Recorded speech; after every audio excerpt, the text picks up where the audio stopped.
আসসালামু আলাইকুম, কেমন আছেন সবাই? আমি এখন আছি ৬ নং পাঠাননগর ইউনিয়নের ৪ নং ওয়ার্ডের জিয়া রোডে। দেখুন বর্তমানে এই রোডের অবস্থা কতটা করুণ, কতটা ভয়াবহ। এমন রাস্তা বর্তমানে কোথাও আছে বলে আমার মনে হয় না। এই জিয়া রোডের আশেপাশে আছে অনেক মানুষের জনবসতি, কিন্তু দেখেন বর্তমানে এই রোডটার কি একটা অবস্থা। এই রোডের পাশ দিয়ে চলে গেছে গ্যাসের লাইন, যেটা এখন বর্তমানে রাস্তা ভাঙ্গার কারণে উপর থেকে দেখা যাচ্ছে। হয়তো কোনো না কোনো সময় এখানে বড় ধরনের কোনো দুর্ঘটনা ঘটতে পারে। দেখুন আপনাদেরকে দেখাচ্ছি, এটাই হচ্ছে সে পাইপলাইন। আমিও এই ৪ নং ওয়ার্ডের একজন জনগণ। আমি বাংলাদেশ সরকারের কাছে বিনীত অনুরোধ রাখতে চাই, আমাদেরকে এই জিয়া রোডের কারণে অনেক ভোগান্তিতে পড়তে হচ্ছে। কোনো একটা গাড়ি আমরা যদি বলি এই রাস্তা দিয়ে ভিতরে যাওয়ার জন্য, কেউ আসতে রাজি হয় না, সেটা টমটম হোক, সিএনজি হোক, যে কোনো গাড়ি। আমাদের এই রাস্তার আশেপাশে যতজন লোক বসবাস করে তাদের মধ্যে যদি কেউ অসুস্থ হয় বর্তমানে, তাকে হাসপাতাল পর্যন্ত নিয়ে যাওয়া অনেক কষ্টকর হয়ে দাঁড়াবে বর্তমানে এই রাস্তার কারণে। আপনাদের কাছে আমাদের বিনীত অনুরোধ, আপনারা এই জিয়া রোডটা পুনরায় আবার মেরামত করেন, না হলে আমাদের এই কষ্টের শেষ থাকবে না। বর্তমানে বাংলাদেশে এইরকম রোড আর কোথাও আছে বলে আমাদের মনে হয় না। দেখতে থাকুন আপনারা আমার পুরো ভিডিওটি। এখানে আপনারা দেখবেন কতটুক ভয়ানক অবস্থায় এই রোডের। কোথাও বিন্দু পরিমাণ ভালো পরিস্থিতি নেই।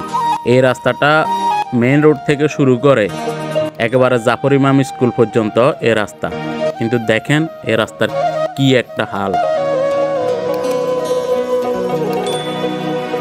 অনেক মানুষের বাড়ি এই রাস্তার আশেপাশে, কিভাবে তারা দিন কাটাচ্ছে।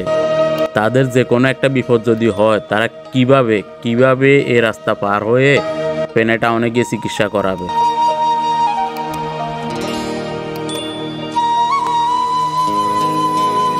আপনারা দয়া করে আমাদের সঠিক একটা সমাধান দিন। আমাদের এই রাস্তাটা আবার আগের মতো সংস্কার করে দিন।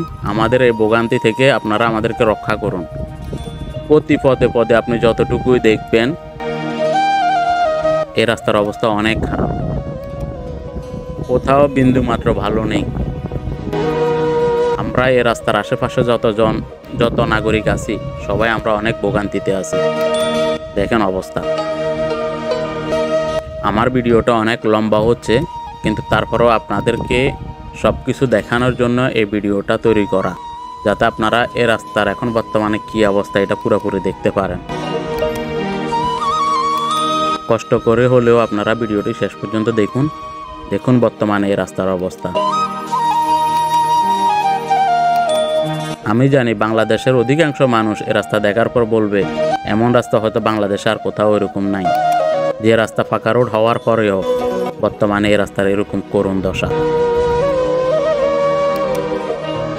দয়া করে আপনারা এই জিয়া রোডের সংস্কারের ব্যবস্থা করুন, আমাদেরকে এই ভোগান্তির হাত থেকে রক্ষা করুন। তো আপনাদের কাছে আমার অনুরোধ থাকবে, আপনারা ভিডিওটা বেশি বেশি করে শেয়ার করুন, যাতে ভিডিওটা অনেক দূর পর্যন্ত পৌঁছায়। আমাদের এই ভোগান্তির কথা কম বেশ সবাই জানে, আর আমরা এটার একটা সঠিক সলিউশন পাই। ধন্যবাদ সবাইকে, ভালো থাকবেন সবাই। আল্লাহ হাফেজ, আসসালামু আলাইকুম।